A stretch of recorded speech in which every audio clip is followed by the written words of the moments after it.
بصوا يا جماعة، ده نبات فيه تراجع خلاص زي ما انتم شايفين. الحل اهو، ده واضح كمان اهو.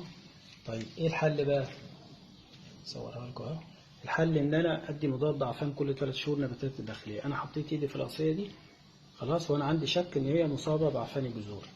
خلاص جراثيم الفطريات اصبحت في ايدي، جيت نقلتها للقصرية دي او للقصرية دي، اصبح انا كده نقلت جراثيم الفطر نقلتها من هنا لهنا لهنا. ده مشكلة بتواجه كل النباتات الداخلية. يبقى أنا كل 3 شهور لازم أدي مضاد عفان فيه سيوفينات مصايل أو كربوكسين أو سيرم، ويفضل لو حاجة فيهم سيوفينات المصايل والكربوكسين، أو سيوفينات المصايل مع السيرم، أو السيرم مع الكربوكسين، أيا كان. يعني في بعض المواد بيبقى فيها ال3 مع بعض، ده بتبقى حاجة كويسة جدا لأن بيجيب طوائف الفطريات كلها، بدل ما النبات عندي يتراجع، وبدل ما انا نفسي انقل المرض، الجراثيم بتاعت المرض انقلها من مكان لمكان. مضاد العفان ده برنامج يبقى عندي كل 3 شهور لازم، وحاجة أساسية للنباتات الداخلية.